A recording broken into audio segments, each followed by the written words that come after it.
Vamos lá. Então ele começa aqui a falar uma intensificação esperada, né? Então ele fala assim, ó, uma intensificação esperada e prevista do desprazer é respondida com o sinal do medo. Então, quando essa intensificação vem, mas é uma intensificação esperada e até mesmo prevista, então acontece um sinal de medo. Então ele fala aqui do sinal do medo. O motivo dessa intensificação, quer ele ameace de fora ou de dentro, chama-se perigo. Então, quando o ego ele percebe algo que pode ser uma ameaça à sua vida, ele percebe isso como perigo, ok? E isso dispara um sinal chamado o sinal do medo, ok? Então, ele está falando aqui exatamente disso. E ele só para entender como é que o ego percebe isso. Aí ele já entra aqui num outro assunto. Veja só, de tempos em tempo, o eu desfaz sua ligação com o mundo exterior e se retira ao estado de sono, no qual modifica consideravelmente sua organização.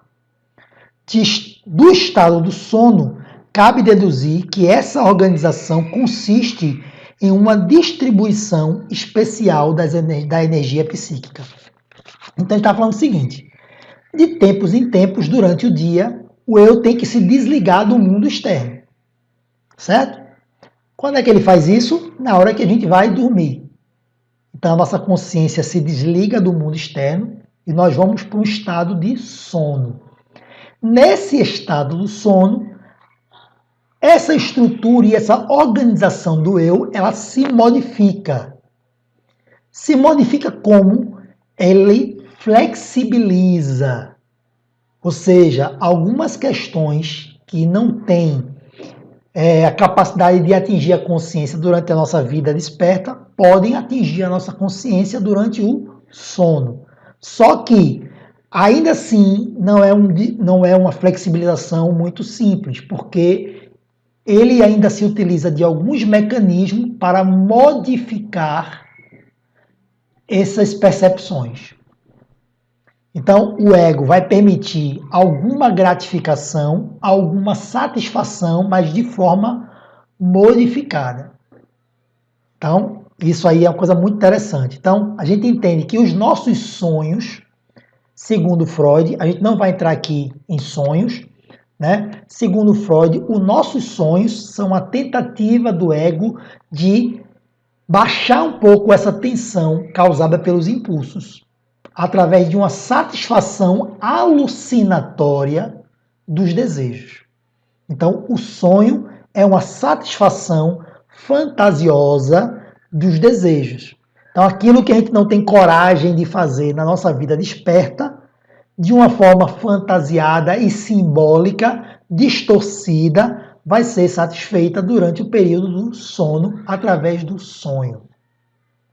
E aí, por que muita gente sonha e não lembra, né? Teve uma pessoa que me fez essa pergunta hoje. Por que muita gente sonha e não lembra? Às vezes, quando esses conteúdos, né, eles estão sob um forte impacto da repressão, ou seja, são conteúdos que eu não toleraria, mesmo no estado do sono, eu vou permitir, eu vou sonhar e eu vou fazer essa distribuição energética durante o sono, mas quando eu acordo, o ego recupera a sua força, né? E ele vai recalcar essa lembrança.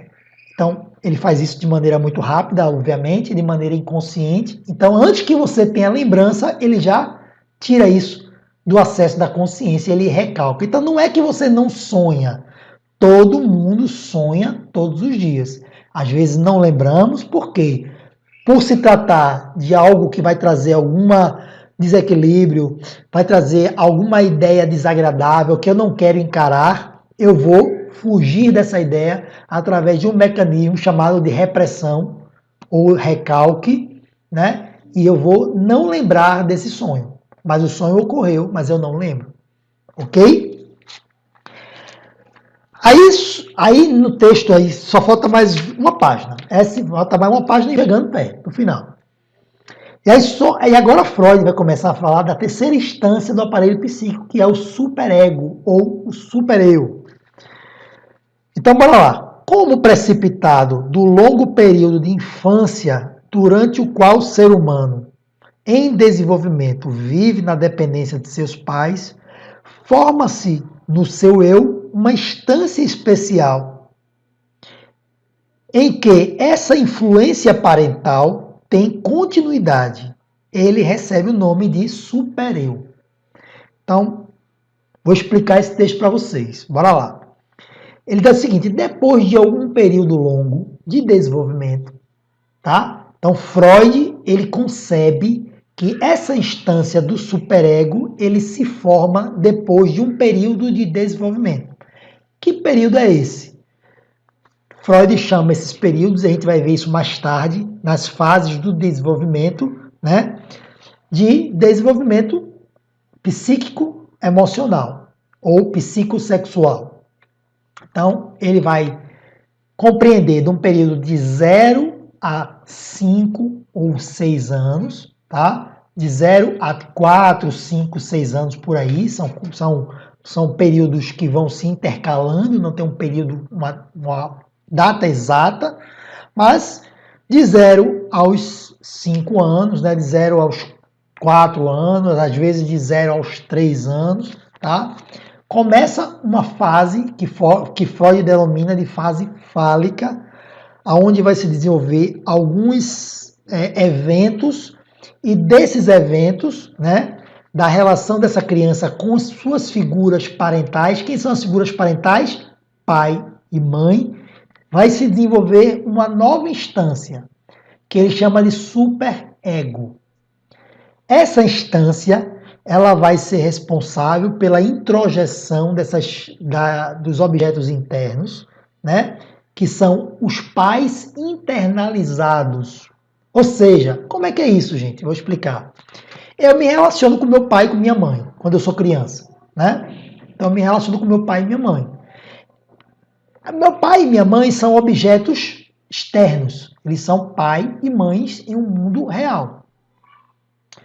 Mas, devido a um processo chamado identificação, ou seja, é um processo que é um processo do ego, é uma função do ego, é um mecanismo do ego de se identificar com os objetos, né? Através desse processo de identificação, eu internalizo a figura do meu pai e da minha mãe. Ok? Então, meu pai e minha mãe passam a residir agora dentro de mim. Então, eu tenho um pai e uma mãe que me traz regras, que me traz normas, que me traz uma lei, e aos poucos eu vou internalizando essas figuras. Então, quando eu sou adulto e, por exemplo, meu pai já morreu, eu vou fazer alguma coisa que meu pai considerava errado, eu vou pensar assim: não, isso é errado. Né? Por que eu penso assim? Porque eu tenho a figura do meu pai internalizada no meu psiquismo, que essa figura me diz que isso é errado. Algumas vezes, Freud chama isso de a voz da consciência. Então, a gente chama isso, né? O senso comum também chama isso de a voz da consciência, que são essas figuras dos pais internalizadas, né? Bom, e aí o ego diz o seguinte: para lidar com essas internalizações, para lidar com esses componentes novos, eu preciso criar uma nova instância. E essa instância é o superego. E nessa instância vão sendo armazenadas todas as identificações com figuras parentais e de autoridade. Porque mais tarde uma criança, ela passa a se relacionar também com professores, que também é uma figura de autoridade, né, com figuras de autoridade da lei. Tudo isso ela vai internalizando e vai criando essa consciência, essa ideia de consciência, ou seja, essa voz que lhe diz o que é certo e o que é errado. Essa voz que lhe diz o que é certo e o que é errado, Freud chama isso de superego. Entendeu aí? Todo mundo tranquilo com esse conceito? Então Freud começa aqui a desenvolver isso aqui, né, do supereu. Na medida que esse supereu se separa do eu, ou a ele se contrapõe, ele é um terceiro poder que o eu tem que levar em conta. Então, bora anotar aqui. Essa instância, ela sai do eu, né? Então, processos do eu começam a estar mais especializados, assim como o eu saiu do isso, né? Assim como o eu saiu do id, o superego sai do eu. Então, a partir do eu é criado o superego, como uma instância especializada para cuidar de lei, normas, regras. Beleza? Só que, se essas normas e essas regras e essas leis forem introjetadas de forma muito intensa, né, e experimentarem um conteúdo, né, de ódio e de se despertarem nesse ser um conteúdo de ódio e de raiva, né, por causa da repressão muito forte, essa instância ela se separa do eu e ela começa a ser uma força até mesmo contra o próprio eu. Então, no começo, ela nasce como um eu auxiliar para ajudar o ego a administrar as necessidades e as exigências do id, mas ele pode, devido ao seu grau de intensidade, ele pode se tornar um inimigo que ataca o próprio eu. Daí você tem figura de pessoas que se sentem atacadas por ela mesma. Eu não faço nada, por quê? Porque eu não me permito. Eu não faço isso que eu quero fazer porque eu não me permito. Da onde vem a proibição? Vem do mundo externo? Não. Vem de você mesmo. Vem dessa instância que foi se intensificando, intensificando, intensificando e virou uma instância repressora dentro de você que te proíbe de fazer coisas que você gostaria de fazer. Aí, da inter-relação dessas três instâncias, né? Então, essas três instâncias elas vão se interrelacionarem e dessa interrelação vai surgir harmonia ou harmonia ou conflito. Então, o resultado de como vai ser essas relações, se for harmoniosa, ela vai trazer um ego forte, que vai saber administrar os seus desejos e também administrar a realidade ao seu favor, como ele fala no começo do texto, ok? Vai ser um ego maduro, que vai conseguir, um aparelho psíquico maduro, que vai conseguir estabelecer suas funções de forma normal, ou vai ser um aparelho psíquico que vai estar conturbado ou que vai estar sendo prejudicado por conflitos, chamando de conflitos intrapsíquicos. Ok? Então, bora lá. Aí Freud continua aqui, ó. Assim, desta forma, né, uma ação do eu é correta quando satisfaz ao mesmo tempo as exigências do id, do supereu e da realidade. Então, Freud está dizendo que uma ação madura do ego, uma ação vai ser madura, vai ser correta quando ele conseguir equilibrar, né, a sua ação entre satisfazer os desejos, satisfazer o superego e satisfazer as exigências externas. Quem são as exigências externas? As pessoas, as leis, a cultura, a sociedade, né? Tudo que está fora de mim, a realidade externa são as exigências externas. Então, veja só qual é a tarefa desse aparelho psíquico. O aparelho psíquico tem um conteúdo que são o quê? Originalmente os desejos inconscientes, né? Ele precisa administrar esses desejos, atender alguns, né? Adiar outros, reprimir outros, fazer essa administração, que é função dele, né? Atender também o superego. Vai ter hora que o superego vai dizer assim, opa, isso aqui não. Isso aqui não pode não. Né? Isso aqui tem que barrar. E aí ele vai barrar, se essa imposição do superego for muito agressiva, só que isso aí vai gerar o quê? Relações conflituosas. E dessas relações conflituosas é que Freud define a sua psicopatologia. Então, A ideia de psicopatologia de Freud vai nascer a partir do conflito entre essas inter-relações que a pessoa vai ter, né? A sua psique vai ter com os desejos e a realização desses desejos. Então, um ego amadurecido vai saber administrar, né? Não deixar todos os desejos passarem, né? Serem satisfeitos, mas também não vai proibir nem coibir a realização de todos eles. Vai encontrar um equilíbrio, né? Então, dessa forma, ele encontra um equilíbrio energético aí nessas tensões. Ou seja, oi, quem foi que falou? Não sei se eu posso fazer essa pergunta, fui eu. Bora lá. Se é o caso, eu posso fazer. Pode. Nesse livro aí, quando ele fala, né? Porque a gente nasce, aí em determinado lugar você recebe toda essa projeção dos pais, da sociedade. Uhum. Freud fala assim, em relação à idade, Isso, fala. Nós vamos ver isso quando a gente falar sobre o desenvolvimento sexual, tá? Tá certo, tá bem. Eu só queria Pronto. Fala sim. beleza. Porque assim, esse livro aqui, esse escrito de Freud é um resumo de toda a teoria. Ele vai falar resumidamente, mas vai falar. A gente vai ver isso, sabe aonde?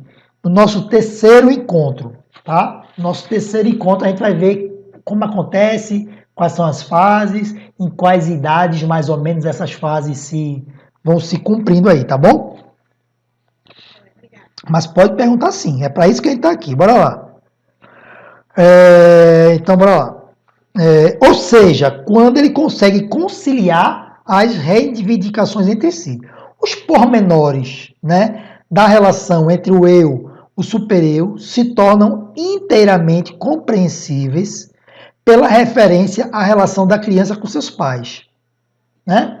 Então ele está falando de esses pormenores vai se tornar compreensível quando a gente faz a referência à relação da criança com os pais. Naturalmente, a influência parental, né, a influência dos pais, né, não agem apenas a índole pessoal dos pais, mas também a influência da tradição familiar, da tradição racial, da tradição popular, né, que é a cultura, por eles reproduzidas. Ou seja, então, ele está dizendo que esses conceitos que são introjetados como as leis, como as regras, as normas, não vêm só dos pais. Os pais também trazem para os filhos as regras da sociedade, as regras culturais, os costumes, a ética, né? Tudo isso o pai traz para os filhos. Ele está, né, vendo as fontes disso. Bem como as exigências do respectivo meio social por eles representada, né? O meio social. Da mesma forma, né, aí ele vai falando, no curso do desenvolvimento individual, o supereu acolhe contribuições da parte de posteriores continuadores e substitutos dos pais, como educadores, modelos públicos ou ideais respeitados na sociedade. Então vejam bem uma coisa. Vamos entender como essas figuras que Freud chamam de substitutos, né, de figuras de autoridade, ou seja, substitutos parentais, começam a entrar na vida da criança e começam a se alojar no superego. No início, os pais, depois os professores, depois ele fala de modelos, né? Como é que ele fala aqui? Modelos públicos, né? E entre esses modelos públicos, por que não colocar hoje aí os youtubers, né? Que são os formadores de opinião. Então, imagine hoje que o superego do seu filho não está sendo, né, criado a partir apenas dos pais e dos professores, mas de figuras com que eles se identificam na sociedade, que são modelos públicos. Na época de Freud não tinha os youtubers nem os influenciadores digitais. Hoje nós temos. essas ideias e conceitos defendidos pelos influenciadores vai diretamente para o superego da criança.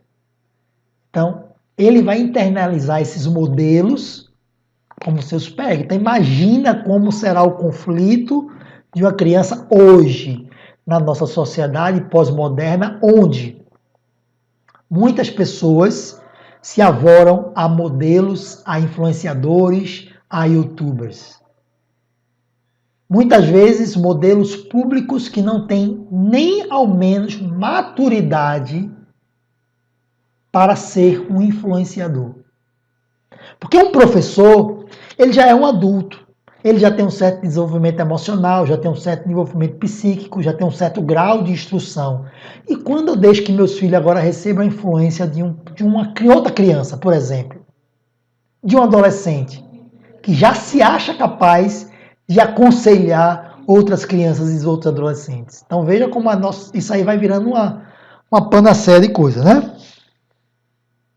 Então tudo isso aí vai direto para o superego. Se identificou, ele vê aquela figura como autoridade. E olha a linguagem dos influenciadores, né? Criação de autoridade. A gente vê muitos isso entre os influencers digitais, né?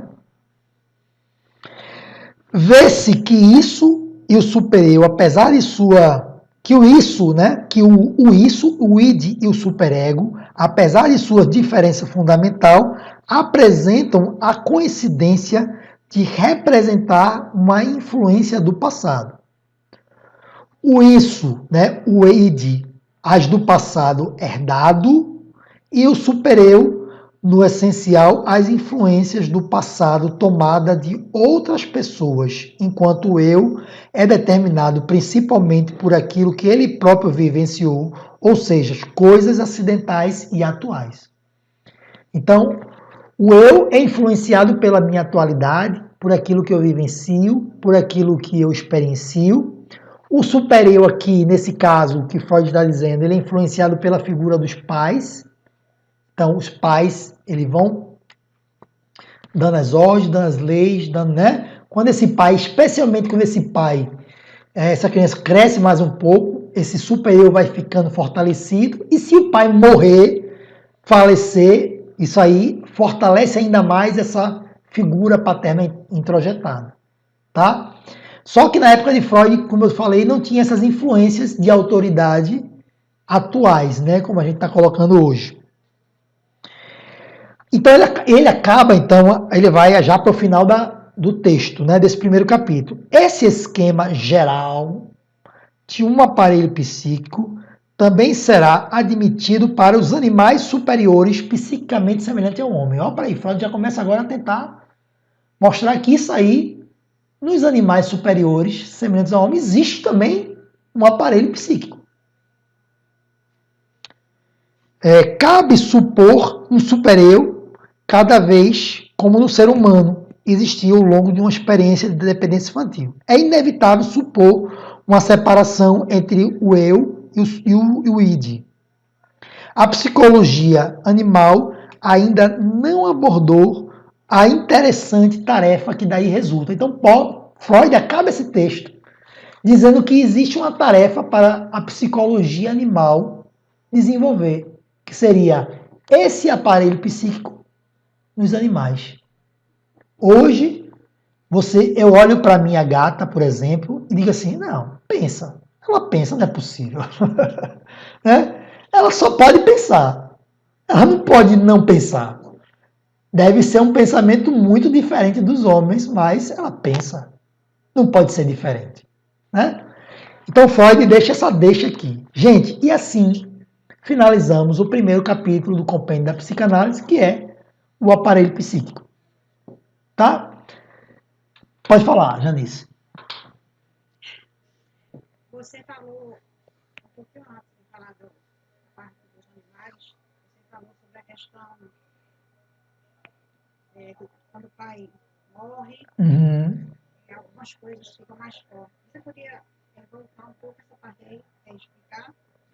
Sim, sim. É isso mesmo que você entendeu. Por exemplo, eu vou me identificando com a figura do meu pai. Como é que acontece isso? Veja só.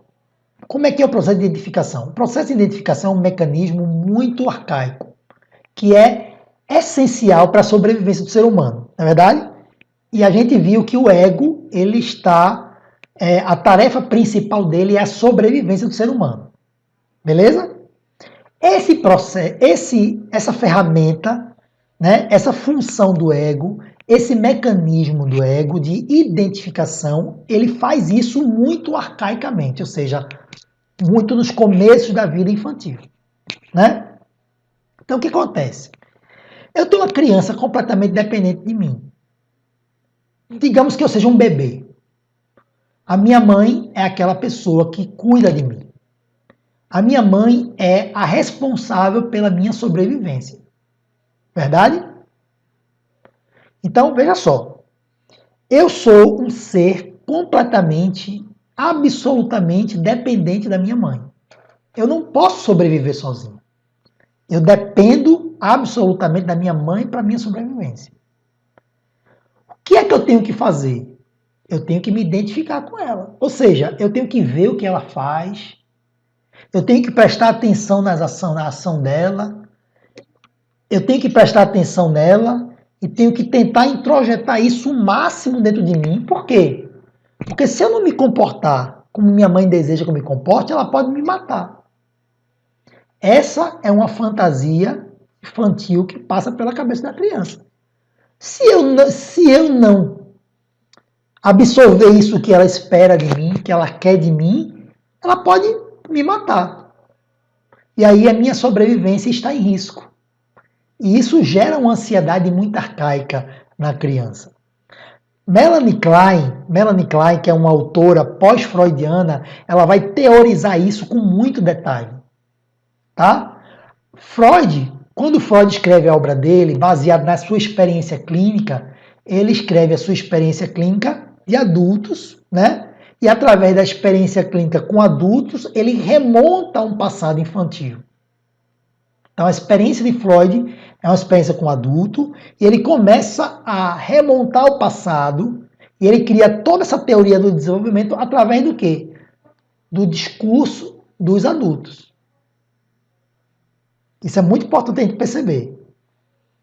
Melanie Klein, ela estuda psicanálise e ela começa a sua vida de psicanalista estudando as crianças. E aquilo que Freud viu no adulto, Klein, com a sua genialidade, começa a perceber na criança, ali, no momento que está acontecendo. E aí, Klein, ela amplia esse olhar de Freud e ela começa, inclusive, a postular teorias que modificam até o que Freud falou.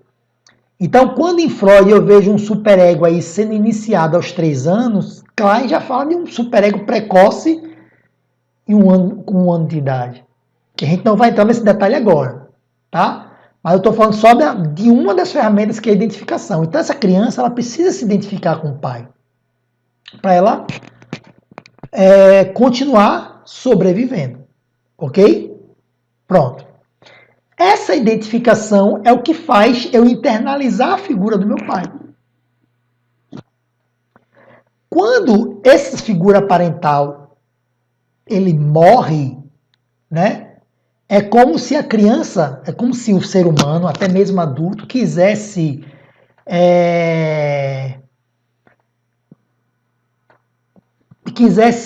entender que aquela pessoa não morreu, ela continua vivo dentro dela.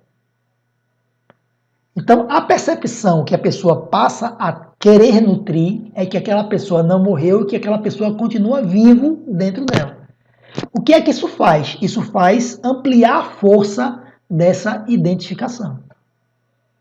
Então, se alguém é uma figura de autoridade para mim já tem força, quando ela morre, ela passa a ter mais força ainda.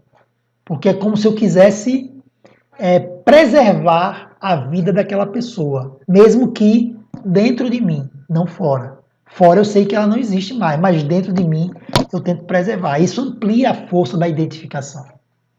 Não sei se eu me fiz entender. Mas é o que eu digo. Quando a gente começa a estudar psicanálise, só para vocês entenderem isso, quando a gente começa a estudar psicanálise, A gente tem que entender que nem tudo a gente vai entender inicialmente, a gente vai, claro, aos poucos ampliando essa compreensão, a gente vai fortalecendo essa compreensão. Por isso que o estudo da psicanálise, ele não para. A gente chama de formação continuada, porque ninguém se forma em psicanálise assim, eu já me formei, eu já sou um psicanalista. O psicanalista é um profissional que está sempre em formação, sempre. Não para. Gente, está aberto aí a vocês a participação, Viviane, se você quiser colocar alguma coisa, a doutora Ana, se você quiser colocar alguma coisa, fiquem à vontade. Tá franqueada aí a palavra para vocês, dúvidas, Rosana, Janice, Alana. Já perguntei demais. Vamos lá. Tá tranquilo para vocês isso? Tá tranquilo para vocês essas questões? Tá, sim. Inclusive, até essa identificação, né? Uhum. É até uma referência que a criança tem, né? Não Sim. os pais. E quando ela nasce, né? O que ela tem de referência ali? Então, Isso. não tem como não se identificar, né? Exatamente. São aquelas referências, as primeiras referências, né? E realmente, Melanie Klein, ela estuda ao contrário de Freud, né? Uhum. Freud começou os seus estudos baseados nos adultos, né? Para compreender a infância. E Melanie Klein, né? Que já foi a outra teórica que foi, se não me engano, acho que foi, se não foi a primeira, foi a segunda mulher, porque acho que já tinha uma na sociedade, né? Sim, a própria Ana Freud, né? A Isso, filha de sem ser Freud. ela, uma outra. Tinha Nome. Helmuth, né? Como é o nome dela? Elisa Helmuth, uma coisa assim. Agora Isso. Se não me engano, foi isso. E depois a Melanie, né? Isso. Que entrou ainda sem nenhuma formação, Isso. né? Ou seja, ela que já era mãe, né? Uhum. E acabou trazendo o entendimento dela, as teorias dela, justamente baseado no sentido contrário, né? Da criança, né? A partir das crianças, né? Isso, exato. Então é uma história muito boa, né? Da Melanie. Ela ficou bastante assim forte, a teoria dela foi bastante forte, porque acho que foi a Ana Freud ficou ela se prendeu bastante nos Estados Unidos, se não me engano, né? A Melanie acho que já foi da parte, eu não lembro agora, mas acho que da Inglaterra. Não. Enfim. Uhum. Ou em Viena, não me recordo agora exatamente. Né? Porque as duas ali tinham algumas diferenças como referência, né? Mas é bem por aí, essa questão de referencial também, né? Eu adorei a aula. Que bom. É muito interessante essa questão da Melanie Klein, né? Se Deus quiser, um dia a gente vai ter uma possibilidade de fazer um estudo mais aprofundado da Melanie, que é fantástico, né? Eu gosto muito de estudar a Melanie Klein. E a Melanie Klein hoje ela é conhecida como a criadora da técnica de psicanálise com criança. Então, Melanie Klein foi a criadora da técnica, apesar de que isso já tinha sido iniciado por Anna Freud. Então, entenda a força de Melanie Klein. Anna Freud, que seria a sucessora de Freud, né? Estava sendo preparada pelo próprio pai para ser a sua sucessora, né? Que seria uma grande força na educação, né? Como ela gostava de ser vista como uma psicanalista educadora ou uma educadora analítica, né? E Melanie Klein, ela começa inclusive a discordar das teorias que Anna Freud coloca, né? E ela discorda disso com uma propriedade tão grande, né? Que isso cria na Sociedade Britânica de Psicanálise, onde as duas se encontram, né? Anna sai de Viena, vai para Londres, e a Melanie Klein sai de Berlim e vai para Londres. Então elas duas se encontram na Sociedade Britânica de Psicanálise e começa a ter os choques, né? Porque a Melanie Klein, ela é muito... Ela coloca suas ideias sem ter nenhuma... Ela não tinha formação médica, não tinha. Ela tinha uma formação em humanas, ela tinha faculdade sim, ela tinha uma formação em humanas, mas ela não tinha formação médica. O que gerou até um certo preconceito na época, né? em cima das teorias dela, porque ela é ousada, a Melanie Klein é muito ousada. Mesmo sem ter formação médica, ela começa a teorizar sobre a psicose, né? E ela trata de crianças psicóticas, e é ela que mostra que a psicanálise pode sim tratar de psicóticos. Então é fantástico. Melanie Klein é. E a Ana Freud no começo cria uma rixa ali, né? Cria uma situação meio desagradável na sociedade entre elas duas, mas depois a própria Ana Freud ela reedita o seu livro e começa a colocar conceitos de Melanie Klein nas suas técnicas de análise de criança. Então, assim, é uma força muito grande que chegou, manteve seu lugar ali e disse, não, eu cheguei, vou ampliar esse olhar aqui, né? E é fantástico. Então, assim, isso já dá para a gente entender que a gente não pode parar apenas em Freud. A gente tem que prosseguir os estudos, prosseguir estudando, prosseguir aprendendo, prosseguir crescendo, né?